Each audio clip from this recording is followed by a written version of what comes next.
I love the fact that he brought all these guys with him, always with the Memphis Mafia. These guys were always around him. When I first started with Elvis in 1961, my capacity was basically a gopher, I guess you'd say. They were redneck boys. They wore funny little cuffs and things like that, but you know, they were good guys. Why he needed them. I never understood that. There's a lot of people that wrote stories about all of us. We didn't help Elvis in his life, and we were all just be sponges taking things away from him. Well, those people don't know what they're talking about. They weren't there.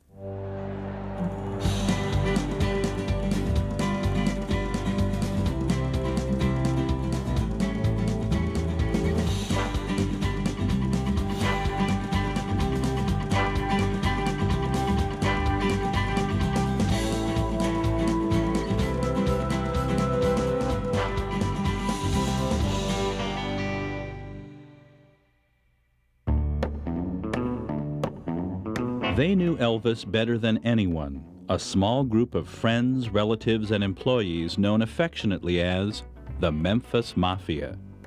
And Elvis started recruiting members long before he hit the big time. I grew up in North Memphis, where Elvis did. And one day I went to the local playground. I went over to try to get up a game. And there were 5 older boys trying to put together a football game. This is 1954. That's how unpopular Elvis was in 1954. He couldn't get together 6 people. And Red West knew my older brother, and he knew I played grade school football. So he said, "Jerry, you want to play with us?" And I said, "Sure." I didn't know who the other guys were, but little kid always wants to play with the older boys. One of those older boys, Red West, would be with Elvis for years, as would his cousin Sonny, who stumbled into the King's life back in 1958. We had a skating party that night, and I didn't know how to skate very well. And they had this game called War, where you chose up sides, and the object was to skate at each other when the whistle blows and knock each other down. So I went out there, and of course I was put on the other side against Elvis and Red and Billy Smith and this girl named Melinda that was really stocky. And all of a sudden something reaches up and grabs me behind my collar and just jerks me down. So I get up, she knocks me down again, grabs me, just throws me, always coming from the back. I never see her. Well, Elvis told Red that, unbeknownst to me, that he really liked me. He said, he told Red, he said, "I saw that happening with Melinda," and said, "Your cousin, man, never got mad." He said he just took it, and he said, "I like that. So just tell him, be sure and look us up when we get back from Germany." Germany meant the Army, where Elvis served for the next 2 years. It was there that some of his most enduring friendships would begin. I was drafted in the Army same time he was in 1958. Went to Fort Hood, Texas, did basic training there. I didn't meet him there. I saw him around base once in a while, but the post was too big. I went over to Germany about a month before he did. And the only reason he didn't come over at the same time I went over is because his mother passed away before he left for Germany, so he went to Memphis and took care of all the funeral arrangements there. And so I went over. On the ship going over, they put him in sergeant quarters so that other soldiers wouldn't bother him for autographs all the time. So he requested that I be up there with him. And I said, "Well, I just can't go up there." I said, "You got to ask the commander." And the commander told him, said, "Well, after everybody's settled, yeah, he can move up there." So I moved into the sergeant's quarters with Elvis. He's away from the United States. He's living on his own with some family members and the hangers-on that he picks up in the military, who will come to be known as the Memphis Mafia, his buddies. They will become lifelong buddies after that. He had a house he rented over there for his grandmother and his father, and went to his house, and West introduced me to him. And Elvis walked up to me and he said, "Hi, I'm Elvis Presley," and I introduced myself. And that's a moment that really sticks out in my mind quite a bit. When Elvis smiled at you, had this little grin on his face, it really made you feel good. I mean, he had that certain aura about him that really relaxed you. On Sundays, he wanted to go play touch football, and a bunch of the guys would come over. and you know, guys that were in his outfit there. I never did play because I was too little. I get hurt. He said, Joe, you're on my team today. He said, I said, fine, let's go. So we went to this little field not too far from the house and had a great football game. Another friend from Memphis, Lamar Fike, tried to enlist but was rejected because of his weight. He went to Germany anyway and lived with Elvis's family. Lamar Fike called me, and it said Elvis was getting a 15-day leave. He said, can you get a 15-day leave, Charles? And I said, yeah, I said, okay, I'll go see. So I went and asked my sergeant. He said, yeah, you can have one. I told him that Elvis wanted me to go to Paris with him. We went on leave to Paris, France in January of 1960 before he got out of the service. His dad, Vernon, him and I became friends, and he said, Joe, here, I want to give you the money.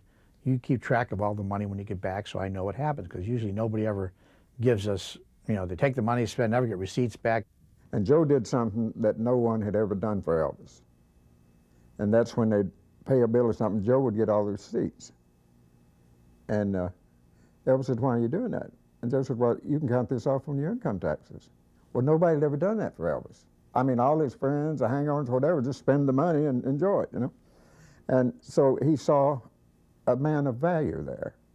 Came back, I gave Vernon all the receipts for all the money, and paid the hotel bills, paid all the bills, and he was just thrilled. He had something that showed where the money went. And I don't know for sure, but I'm sure him and his dad talked about it. And before we left the service, Elvis and I took a ride in the car, drove around Bad Nauheim, and he asked what I was going to do when I got out of the service. I'd go back to Chicago, get a job like I had before, and he said, why don't you come to work for me? And that was a shock, and that's how it all happened. From that time on, I was with him.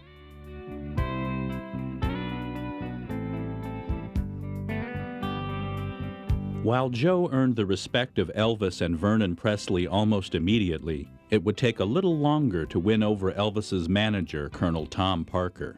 When I first met the Colonel, you know, I was the only Yankee, Italian guy from Chicago that joined the organization. Before that, it was all cousins and friends that Elvis went to school, Red West, his cousin Gene Smith, Lamar Fike. They were all from the South. And I came along, and I think the Colonel didn't know me. You know, he never met me before, and all of a sudden I'm working for Elvis. So he had his concerns about me.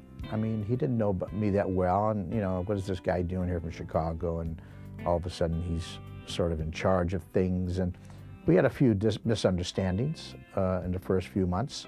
But I think after he got to know me and I got to know him a little better, because I was a little frightened of him too, we became very good friends, and we socialized quite a bit. His Army hitch over, Elvis quickly found his way back to Hollywood, but not before stopping off in Memphis to pick up a few things and a few friends. I got those up, 2, 3, 4, occupation GI Blues. Elvis was going to Hollywood to do GI Blues. I was down at the train station. I even left my clothes at his house. And I was down there, and Elvis looked down. He said, "Do you want to go to Hollywood?" I said, "Why not?" I said, "But I don't have my clothes here." I said, "They're out at your house." I said, "We'll buy you some out there to get on the train." And so that's how it started. He was getting ready to go do the GI Blues, and he asked if I'd like to come to work for him. And I said, "Well, yeah, you know." I said, "What'd I do?" He says, "Just bear with me, man. Just do what I need done, you know, things that I can't do." And I said, "Sure." So I gave him a 2 weeks notice and went to work for him. We went out to do GI Blues, and that was the start of it. You ever get? The new decade marked a new beginning for Elvis and his crew as they settled into their glamorous new jobs and their fancy new digs. We stayed at the Beverly Hills Hotel, great hotel, probably the nicest hotel in Beverly Hills at that time. Had a nice suite, penthouse on the top, and then we had this other suite on the 8th floor that Elvis lived in, and myself and Gene. And there were some residents who lived in that hotel. And we used to get into little water battles. And we'd start out with water guns, and that wouldn't be enough. Then we'd get glasses of water to throw on each other. And then we started putting heads on it with shaving cream, you know, just any wild idea. And we'd get, I think one time we came in, water was dripping from the ceiling. And somebody ran down the hall, and somebody had given Elvis an old cheap guitar, and he threw it down the hall, and the lady looked out and ducked back in because it went right by her head and broke it all to pieces when it hit down there. Well, not long after that, we began looking for a house. What Elvis liked about the house was that it was very spacious. It felt better in a hotel room, which naturally I think it would anyhow. And the pool, we go sit around the pool. Elvis worked out karate in the backyard, and had a lot of friends over there, and pool parties, swimming, and it was much more private. Well, here's two little country boys. We've never been anywhere in our life. We walk in the door. Here's this big, beautiful mansion, big crystal chandelier, marble hallways, stairways going up both sides. We walk in the house, and I don't know, my eyes are real big, Jimmy's is big, and here's all these beautiful girls walking around. Every one of them looks like a movie star. I mean, oh my gosh, you know, we've made it now. we have actually made it, right? Elvis inducted one member of the Memphis Mafia who stood out from the rest of the guys because she wasn't a guy at all. I first met Elvis in November of 1960. I was 17 years old, and I was with a girlfriend driving down Santa Monica Boulevard, and we saw a big black Rolls Royce. And we drove up to it to see who was in it, and it was Elvis Presley. I couldn't believe it was Elvis Presley, and we pretended like we didn't know who he was, just to be different. And he rolled down the window, and I said, "Gee, you look familiar. Do I know you from somewhere?" And he laughed because he knew that we knew who he was. And he was going to Radio Recorders, actually, to record Flaming Star, the song from Flaming Star, the movie he had just finished. And they gave us phone number, said, "Come up to the house. We have parties at the house." Well, after a while, she was around so much, she was just one of the guys. So we didn't hide anything from her. In 17 years, I had to listen to all their girlfriend problems, all their marital problems, all their sex life. No, nothing was censored. Nothing was censored. They call me one of the guys, you know. But they were like my big brothers, so I mean, you don't censor from your sister, you know. We all got along great together. Well, if you had to, or you couldn't stay in this group. Because Elvis would not have anybody working for him that couldn't get along with everybody else and fit into the inner circle. When he started about shooting again in movies and everything, he wanted all the fellas to become extras so they could be in scenes. Till you bring your groovy self on home. Hey, less conversation. And then he could look out and see a sympathetic face because there is his friends out there.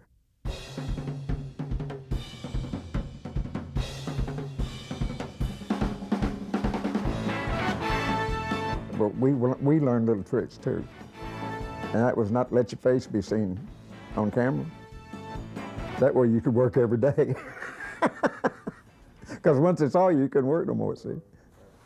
They'd work as actors, they'd work as extras, they'd work as stuntmen. They were his pals, and there really, to be honest, wasn't that much for them to do. Not entirely true, says Joe Esposito, especially after he took charge. Before I came into the picture, nobody had a specific job. He took his friends with him, his relatives on tour in Hollywood. So nobody had a specific job, but when we got out of the service, Elvis became a little more organized himself, being in the Army. So he needed somebody to oversee everybody's specific job. And that was my job, to make sure people had a certain job to do, make sure it got done, without Elvis having to tell one guy one thing, he'd tell me, and I would tell all of them. And basically that's what it was. I became, like, they called me the foreman. That's what it was. When I first started with Elvis in 1961, my capacity was basically a gopher, I guess you'd say. But I became his wardrobe manager, which means that I bought all of his clothes for him, his personal clothes, wardrobe, or had them custom made for him, or whatever. And I was one of his bodyguards, and I was his movie stand-in 23 movies. So I had my hands full right there. I used to cut the guy's hair, and, you know, Elvis didn't like to miss out on anything. So he said to me one day, he said, "Will you come and give me a haircut?" Well, I panic, you know. I said, "Elvis Presley, I got to cut his hair." We go upstairs. He's got this fabulous barber chair, and I cut his hair, and he gave me $750 for the first time. For my first haircut, $750. I said, "Thank you." That's great. But after that, I would never take his money. I'd throw it back at him because I lived there practically. You know, he bought beautiful gifts. I'd eat there. I mean, he took care of me. I mean, I couldn't take his money. And then at that time, Elvis was making about 6 movies a year around MGM or whatever the heck he was making. And each time they would have dancers in it, they would call us up, and Elvis would send, I don't know if Joe was one of the people, but all like his Memphis Mafia guys would come and watch the girls audition. and they would tell the ones that he wanted to pick. Elvis would like her, Elvis worked with her before. So we all got hired again. I mean, not that we didn't deserve to get hired. We were also very good, but it was a little bit of a little boost in the right direction. So, which was very nice. You know, he was comfortable and he was loyal to his friends, obviously. He was loyal to the guys that he brought from Memphis. And so it was very nice to be in his inner circle. Making movies with Elvis was not a job. It was a pleasure. Every day was like a holiday. Every day was fun. Now, we probably drove a lot of directors and producers to drinking, taking drugs, and having gray hair because we cut up on the sets more than we did any time, in any place. From the time we got there in the morning till the time we left, there was practical jokes. It could be anything from water gun fights, firecrackers, whipped cream fights, you name it. Anything that could go on, we did it. Those guys always had something crazy going to get you during the down times, you know, while they're relighting the set or whatever. And they blew up my makeup case one time, and she never knew. Oh yeah, and the Roman candles. I remember Roman candle fights. Golly, it's crazy. Well, you wouldn't get hurt, you know, with them stupid fireballs coming at you. Bill had decided that we'd had enough of the fireworks and the firecrackers and everything during this particular job. So he called over the wardrobe people and he said, now look, he said, we're going to get some pies here. So the last day of the shoot, Bill said, we got to do something. We've got to get Elvis at the end of the shoot. The prop guys, we all got together and had all these pies made up, and then we had half a dozen of the crew all lined up. So I remember we all kind of lined up with our pies, trying to hide them and everything, and they were doing this scene. When the director yelled, all right, it's a wrap. Pies flew from everywhere. They all attacked Elvis. He had this blue suit on, and they all just hit him with these pies. We were waiting, man. We just buried those guys. And they got back at him, and Elvis didn't know what to do. He was covered in pie and whipped cream and stuff, so Bill got back at him. That was a great one. That was over at MGM, yeah. But that wasn't over. Elvis had one more. So that evening, usually at the end of the shoot, a lot of the guys would go to this little bar right around the corner from the studio and have a drink, a beer after. So we all got together. Elvis said, okay, get some pies. We're going to go over and get Bill. So we snuck around. We knew he was there. We all went in the back door, and we got him right in the bar. We just plastered him with pies. So Elvis got back at Bill Reynolds. And it was during this period that a little bit of rivalry popped up between Elvis and his buddies and Sinatra and his buddies. You know, they were the Rat Pack, and Elvis had, of course, the Memphis Mafia. And there actually were a few magazine spreads at the time and things like, you know, the movie magazines at the time about, is there a feud going on between these two, you know, Hollywood gangs? The newspapers were trying to make a rival thing between Frank Sinatra and the Rat Pack and Elvis and the Memphis Mafia. There never was. The only time we actually were with all the Rat Pack at one time is when Elvis did the TV special in 1960 when he came back from the service. Otherwise, you know, we saw Mr. Sinatra's shows. Sammy Davis was a good friend of Elvis's. Dean Martin, Elvis loved Dean Martin. So there never was ever a rivalry between Rat Pack, Memphis Mafia. We were all friends. Legend has it that the name the Memphis Mafia was coined by veteran entertainment reporter Rona Barrett. They were always around him, dressed very nattily, and were there to protect them. And it always reminded me of men that we always associated with the Mafia, who were always there again around the Dons. And Elvis was the Don, and these guys were his men. And because they came from Memphis, we just attached the name Mafia Memphis to them. But I don't know if I was the very first one who did it. I do know that I used the expression on many an occasion. The Memphis Mafia, that title was given to us by, I don't know if it was a Las Vegas reporter, because we used to do that a lot in Las Vegas. We'd all pull up in a limousine, or a big Rolls-Royce limousine, and we'd all have black suits on and black shirts and white ties, or the opposite, white shirt, white tie, you know, whatever. We looked like a mob, and with sunglasses, and Elvis liked that because he was intrigued with mob, and he liked to be different. And so that's what we did, mohair suits, and somebody say, Elvis and the Memphis Mafia showed up in town tonight. Now, we never had that name, we never thought of it, and we thought it was funny. We enjoyed it, it was a big kick. And Rona didn't come up with that name. I'm sure she wrote it in her articles and stuff, but no, she never came up with the idea of the Memphis Mafia. It was very important for him to have people that he knew around him because he couldn't go out and do things like you and I could because of him being so famous. He couldn't even go for a hamburger in the drugstore. I mentioned, I said, doesn't this disturb you that you don't have real freedom of movement? And he said, oh yeah. He said, I often think that if I weren't young, I don't know if I could take this. He said, of course, I have my cousin, and then we always meet somebody, and the girlfriends come up, and we eat, and they send out for food for me, anything I want, but it is very difficult.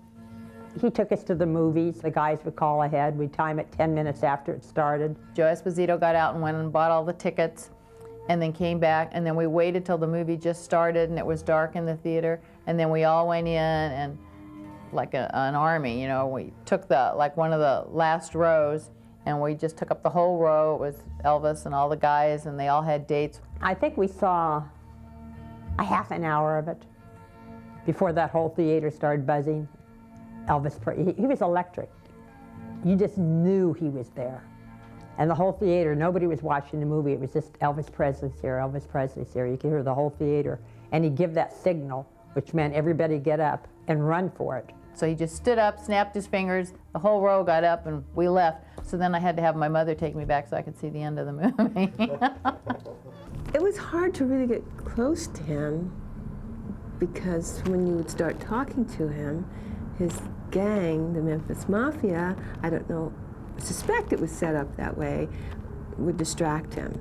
That's one reason why I could never marry Elvis when you really get down to it, because you are not alone very often.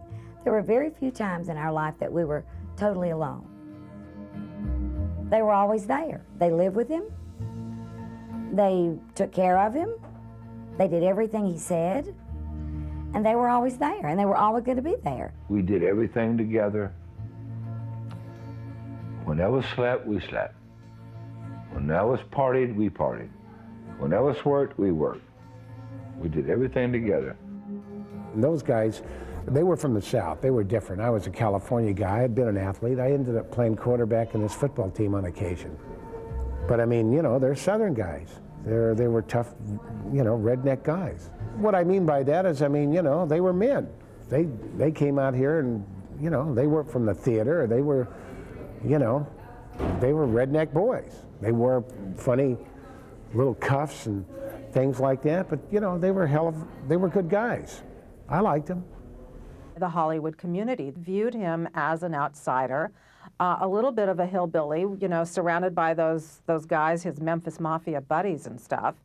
And as a result of shutting him out, Elvis Presley sort of created his own kingdom in Hollywood, you know, at his bachelor pads, which became a little bit notorious for their swinging parties and that whole scene. We had a lot of parties, but our parties were very tame, really. They were sitting around talking, drinking sodas. We didn't have alcohol in the house in the early 60s. He didn't care for no beer cans or booze. And we went along with it too. We just had fun. We went up to this house, and I think, this is no party. This is Elvis and the guys, and they're watching TV or playing pool or something. He just wants to have people around him. But, you know, we're here, so we'll see. You know, there's no chips and dips. It's no party. The parties were really just a lot of women there, and what we ever did was watch television most of the time. And sometimes, and my favorite times, when the guys would get together and sing gospel. I always say I'm the only Jewish girl that knows every gospel song there is. But it was mostly just socializing. And the funny part is that to see who would get to sit closest to Elvis. If one girl would get up, another girl would run and sit next to Elvis. And if she'd get up and go to the bathroom, another girl would sit down there. It was like, that was the enjoyment of watching the entertainment. But there was an unspoken rule. If Elvis was sat on the couch and there was a binder at the side of him, you didn't sit there because he was either expecting somebody or having somebody come, or he didn't want anybody sitting there for that particular night, and that's what happened. Even with all the parties, the guys would sometimes complain about being bored.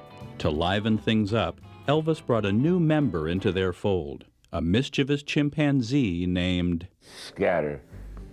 That monkey caused more trouble than you could ever believe. And this chimpanzee was a little bastard. And he used to run up to the girls with his hands up in the air and start screeching, and he'd drink all the drinks that were left on the tables, and then he'd lift up the girls' dresses. He would steal the jewelry off of girls' fingers and rings and stuff, and he had a little, like a little pack rat. He had a lot of jewelry stuffed hid under the piano. And he liked to bite. So I was going, this was on Bellagio, I believe, and I came in the den one day, and he came running up to me with his hands in there with that screeching. Well, I thought he was going to bite me, so I gave him a right hook, and he flew across the room. And I thought Elvis fell off the couch laughing, but that chimpanzee never came near me again, ever. It was funny. One night he got loose in Bel Air, and our next door neighbors were having a party, and Scatter got loose and somehow made his way down to their backyard party. And he's out in the middle of this party backyard, and he's screaming and raising his arms and hollering, and people are just running everywhere. So we got him, me and Alan got him, we brought him back to the house, and we apologized to the people, we were sorry, and we didn't mean for him to get out. Well, the next day, we get a letter from the Bel Air Association. The monkey has to go or we gotta go. So Elvis says, okay guys, let's send him back to Memphis. So we sent him back to Memphis. Primates aside, not everyone who knew Elvis liked the Memphis Mafia or thought it was a good idea that they were always around. Mac Davis remembers one night at the movies. I went out to use the bathroom, and one of the gang around him came back and says, you know, I hate to tell you this, Mr. Davis, but you're not supposed to be sitting next to Elvis. I said, tell me if I'm wrong, but what was it Elvis that invited me to come down and go to the movie? And he said, yeah, but nobody sits. He says, you notice Sonny and Red West don't even sit with him. Joe sits behind him. Everybody sits back in the back. I said, well, where was I supposed to sit? And he said, well, with the invited guests back, and there was a row back in the back for all the local people. And boy, I got hot. He said, no, no, don't get upset. I said, I am upset. I am thoroughly upset. And there was a big deal about it. The movie was letting out, and Elvis came up. He said, what's the matter? He says, you look upset. And I told him what had happened. And he said, who said that? And I said, I don't want to get anybody in trouble. I just said, you know, I just think you ought to know that this goes on around you all the time. I don't see how you can have a life. I think he had too many people with him. When you build an entourage like that, you sort of lose yourself. Everybody catering to you, everybody saying yes, everybody doing this, everybody, you know, worshiping because of the money. Everything was the cars that he gave the people, the gifts he gave the people, the watches, you know. That's wonderful, but it's not natural. It's, you don't buy your friendships. That's the way he shows appreciation. Instead of sitting there saying, listen, I thank you very much for doing a great job for me, you're the best, I need you and all that, he'd give you a gift. That's the way he shows appreciation. Elvis bought a house for me. Elvis bought a couple of Cadillacs for me. Elvis bought my parents a house. He bought them a car. He walks over, stick your hand out. I stuck my hand out. He drops the keys in and he says, Merry Christmas. And he said, that's your Christmas gift. I said, Elvis, you mean that car is for me for Christmas? He said, yep, it's yours. Merry Christmas, GK. And you could have knocked me over with a feather. And I said, Elvis, I'm flabbergasted. I'm lost of words. I don't know what to say. And he put his arm around me. He said, GK, he says, what is fame and fortune if you can't share with your friends? That kind of really blew me away. You got to have some friends that have nothing to gain by knowing you other than your friendship, and that care about you, you care about them, you know, that kind of thing. And I don't feel that he ever had that on a quality basis. Even Colonel Parker voiced concern about some of those close friends and their motives. The colonel had his suspicions about everybody that came around Elvis. He didn't know if they were taking advantage of Elvis or if they were going to do their job correctly. And there was some people did not like the colonel. The colonel sees the Memphis Mafia as a threat. He sees some other Elvis hanger-ons as kind of a threat. You know, Elvis is tied in with some folks who espouse different kind of, we'd call them New Age religious beliefs, things like that. That's starting to kind of get on the colonel's nerves. I know that he was very nervous about me. Here I am, this young guy in Hollywood, and I'm bringing Elvis all these books on meditation and religion and spiritual growth. And this was right before the Cultural Revolution of the 60s. And I think it was a big question mark in Colonel Parker's mind. I mean, what is this guy trying to do? Is he trying to get him to become his manager? Is he going to fill him with new ideas that's going to set Elvis off in another direction? He didn't know. I didn't understand why he always had to have these guys around him. Even to this day, I've never really quite understood, because we've had many a superstar in Hollywood, and none of them ever really seemed to need an entourage, but Elvis did. He didn't need all the guys around him, but he wanted them around him. He felt comfortable because he knew them first and then hired them secondly. In other words, they understood him, so he felt more comfortable with us around him. He wanted his friends around. I understand that. I want my friends around too, especially, you know, the more lonely you get, the more out there in stardom. I mean, it must have been scary for him, this guy from Tupelo, Mississippi, all of a sudden having icons and Frank Sinatra and kings and queens bowing down to him. He's like, I want my friends with me from Memphis, okay? I'll think of something for them to do. I mean, I love him for that. And Elvis kept his friends around as the 1960s marched on and his Hollywood days gave way to the Vegas nights.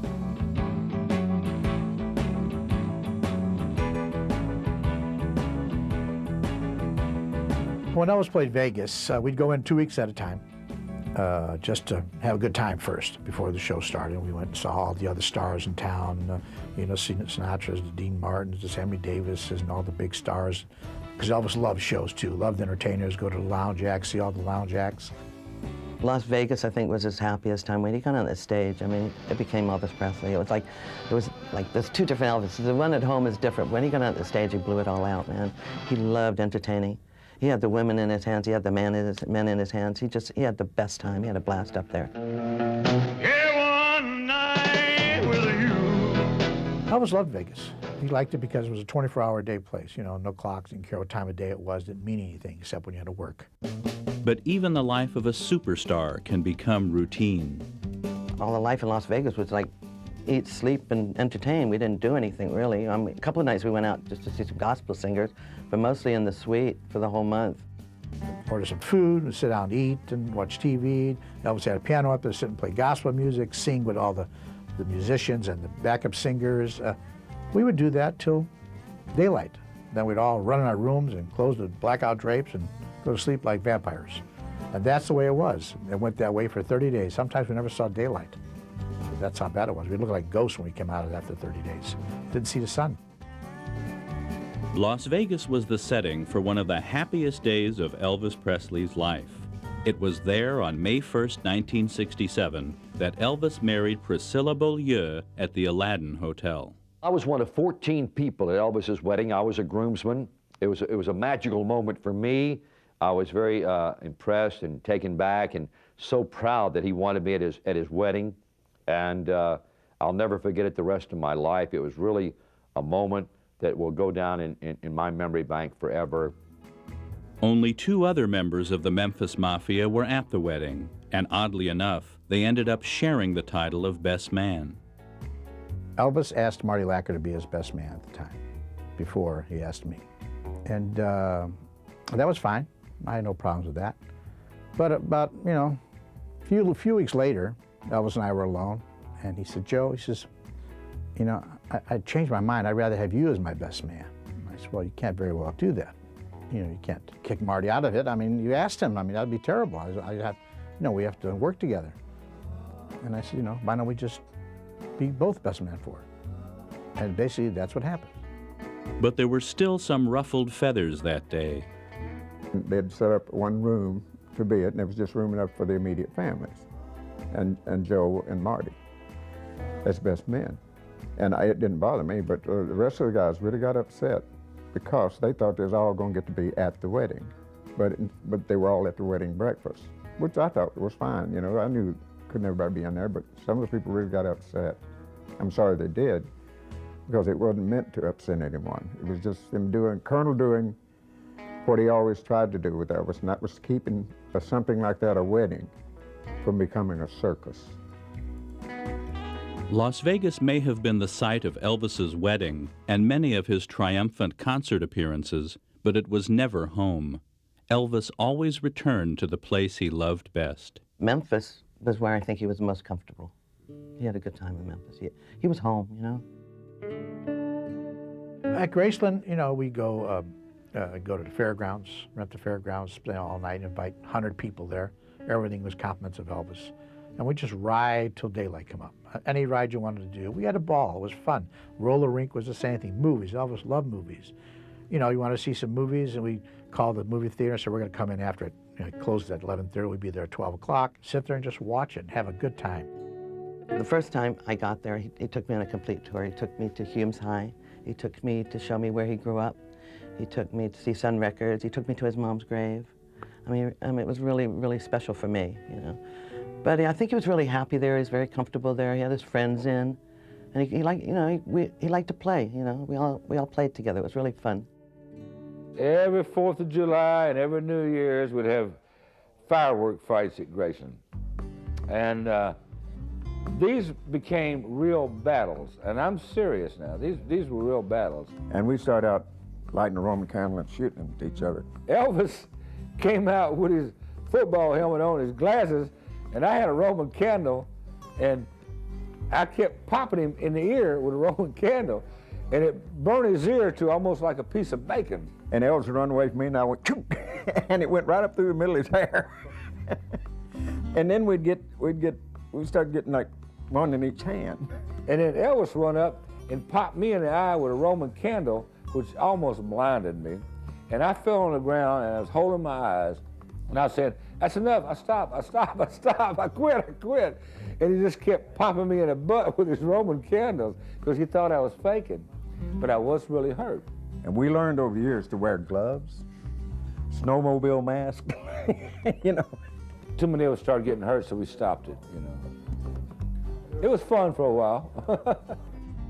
It was Christmas time, and we were all up at Graceland, and usually the day before Christmas, Elvis gave out bonuses to the guys who worked for him and to close relatives. So I just happened to be around. Of course, I wasn't working for Elvis at the time, so I expected nothing. Elvis is walking around, and he's passing out, and everybody thought it was their Christmas bonus. They open it up, and they look at it, they look at Elvis, and they make a funny face. And I opened it up, and I looked at it, and I looked at Elvis, and I could tell he was biting his lip to keep from laughing. And what it was it was a McDonald's gift certificate for 2 free hamburgers at McDonald's. And I said, Elvis, and he busted out laughing. And everybody else was a little nervous because they thought that was their bonus. And then, of course, he reached in his pocket of his suit and pulled out the real bonuses and passed them around. And they started laughing and clapping hands, you know, giving him a high five. But it was a fun situation. There was an incident once at Graceland where Elvis caught some of the guys in his entourage, you know, looking at the video monitor, you know, which showed the fans clustered outside the Graceland gates, and they were choosing the most beautiful fans to get to come on into the house. They were choosing, you know, beautiful slim blondes and gorgeous redheads, and, you know, and they were making comments about the women's figures and faces and things like that. And Elvis came in and saw them doing this and said, wait a minute, don't do that. Don't be that way. And he just pointed to some of the, you know, the average people standing in line, overweight, imperfect people standing in line, clustered around. He said, bring them in. Bring them in too. Please don't ever do that to people. No, we never did things like that. We used to go down to the gate. Yes, of course we did. We went down to the gate once in a while, you know, if nobody had a date that night, and take a walk down to the gate and look around, see who's there. And you see a pretty girl, you talk to somebody, say, hey, what are you doing tonight, you know? And you'd have to be a little cool about it. You just couldn't say, you know, come on up because all the other people would get their feelings hurt. You know, you could say, hey, listen, you want to meet me down the street at the coffee shop or wherever it was, and I'll be over there in an hour and have a cup of coffee, and then I can bring him back, just drive into the house with him. And a lot of the guys did that. Joe, we used to lovingly refer to him as Gentleman Joe because he always was a perfect and true gentleman. He was very loving, he was very kind, he was always very devoted to Elvis and always had Elvis's best interest at heart. Linda Thompson was Elvis's girlfriend from 1972 until 1976. She knew somebody who'd be just perfect for the Memphis Mafia. I was a real cop. I had been through the police academy. I had a full commission and was trained in everything from automatic weapons down to a revolver and was licensed to carry them. With Elvis, everything was a family experience. You know, Elvis embraced his family wholeheartedly and with open arms. He embraced the men who worked for him as if they were family. They all traveled together, played together, shared holidays together. So he was a very familial person, and it just seemed very natural that my only sibling, a brother, who was in law enforcement in Memphis at the time, was hired by Elvis to be one of his bodyguards. He was really crazy about law enforcement, and he told me many times, and I'm sure he told other people this too, that if he hadn't done what he did, that he would have liked to have been a cop. Elvis's fascination with law enforcement made him that much more appreciative of his bodyguards. Elvis bragged about Red and I on more than one occasion, and it wasn't a cocky way, it was just a sincere way. He said, I got two guys there that'll take the bullet, the knife, the gun, the club, the bar stool. Those two guys will take it for me and try to take the person out so that I'm not hurt. He said, you know how good that makes me feel to know that I've got someone like that? And it made Red and I feel proud because he was right. We were committed to do that. But sometimes Elvis gave his bodyguards headaches, like the time he went AWOL from Graceland. Nobody knew where he was for several hours until a phone rang on the other side of the country. And I got this call late at night, and I said, who is this? And he said, it's me. So I said, Elvis, where are you? And I forgot where, I think he said he was in Dallas changing planes. Would you meet me at the airport? And I said, well, who's with you? Of course I'll meet you, but who, you know? He said, nobody. I said, nobody. This was unheard of. Never. It was the only time it ever happened. And he said, Jerry, I don't want anybody to know where I am. Elvis also wanted Jerry to fly with him to Washington, D.C., so he could hand-deliver a letter to the White House. And we get there, Elvis kind of jumps out of the back of the limo. He's got the cane, and you wouldn't recognize him because it was dusk. So I jumped out of the limousine and I said, you know, this is Mr. Presley. He just wanted to drop off the letter to the president. And they really warmed up when they found out it was Elvis Presley. In the meantime, Sonny West had flown up from Memphis to join Elvis and Jerry. Together, the three of them headed for the White House. We went over there, and they took Elvis and went one way with him. They took Jerry and I to another building. They took Elvis into the Oval Room and said that Sonny and I could not go. And we said, well, you know, that was pretty hard to say no to. You don't know Elvis, man. You don't know Elvis. He'll get us in over there. He'll do it. A few minutes later, the phone rings, and the president wants to see Mr. Presley's friends. And the White House aide said, you know, I've seen people leave their mothers, grandmothers. He was really impressed that Elvis had gotten us in there. And I just got chill bumps down my back. I mean, I could not believe it. This was happening so fast. This is all within 30 minutes from the time I arrived at the hotel. 30 minutes I'm in town, I'm going to go meet President Nixon. As soon as that door opened and Elvis said, come on in, I was kind of frozen because it is an Oval Office. And down at the end, I saw Nixon. He was at his desk signing something. And I just thought of all the stuff that's gone on in this room. And Elvis pushes me. He said, don't be afraid, you know. He says, I got something for you fellas. And he walks back over to his desk, pulls open the drawer, and gets these 2 key rings with the presidential seal on them, 14-karat gold. He walks over and he gives me one, he gives Jerry one, and Elvis looks at him and said, they got wives too, Mr. President. So Nixon and Elvis both went back over to the president's drawers and fumbling around for stuff for us to take home. Elvis had a gift for the president, too, a World War I pistol from Presley's own collection.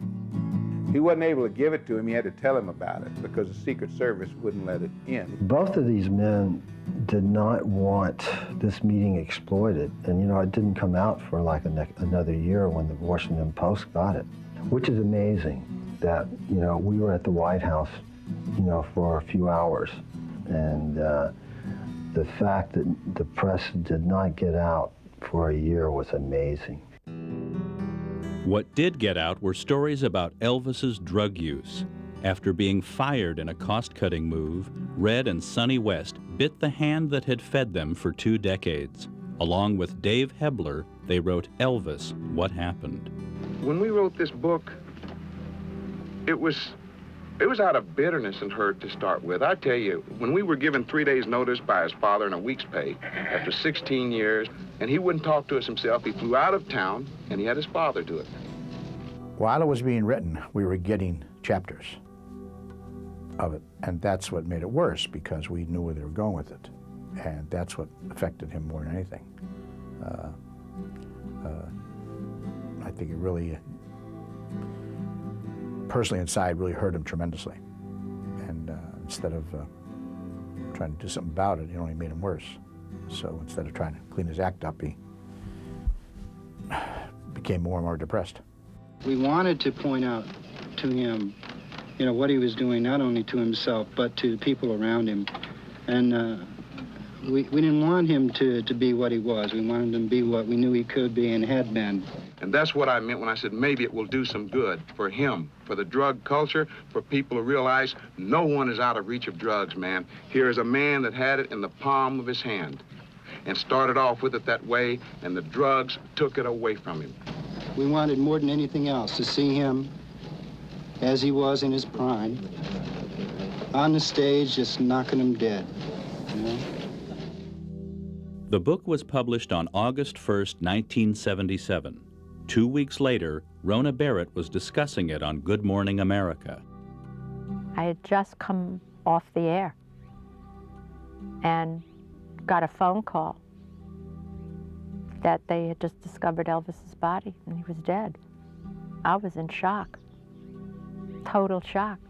I thought for a fast moment that we had contributed, not meaning to, but by being the first person to review this book that laid it all out.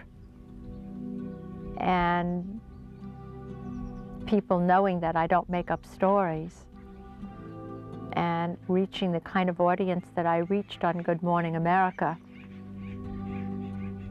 I thought maybe we had sent Elvis over the edge, that he thought there was no way of coming back. I will never know. Then Red called, and they came over. They walked in that door, and I hugged Red. He was crying. Pat was crying, his wife, Judy. We just hugged each other and was very upset over what had happened. Something we knew was probably going to happen if he didn't stop doing what he did a year earlier when we were trying to stop it. What's been the reaction of the family to the allegations which have been made that the death was caused by an overdose of drugs? It wouldn't surprise me because it always comes up with something different.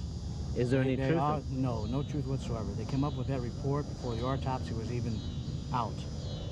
They made a statement like that. I don't know how the press said that. Joe was then asked about the infamous book.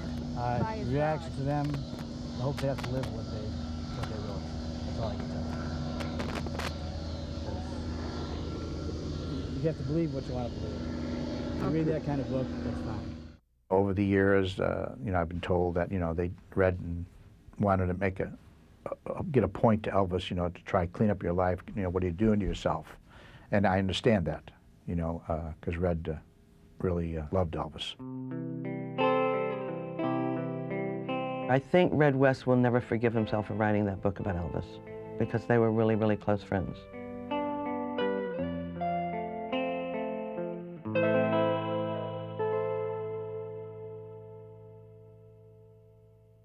"25 years after Elvis's death, several members of the Memphis Mafia remain close, sharing a special bond with each other and with Elvis Presley, a friend, indeed a family member, who will never be forgotten.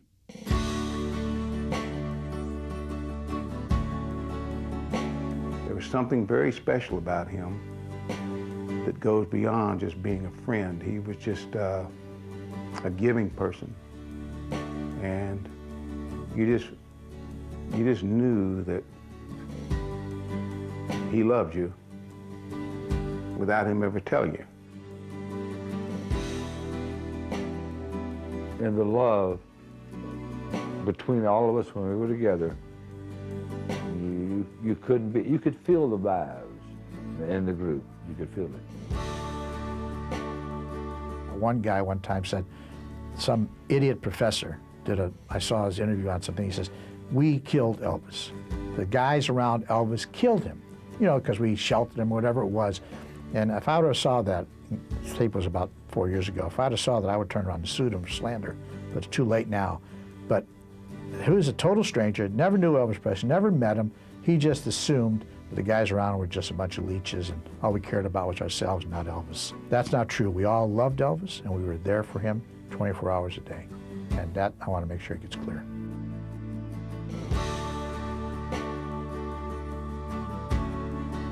This was the most incredible person. He was a wonderful boy.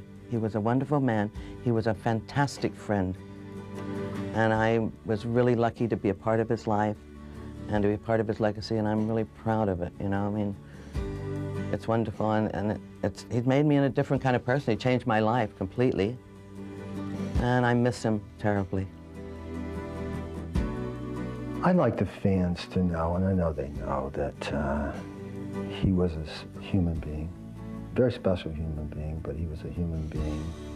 You know, I would like for them to have the good fortune that I had of knowing him. He, in all instances, would be the guy that they think he is. He wasn't perfect, but he was the best man I've ever known.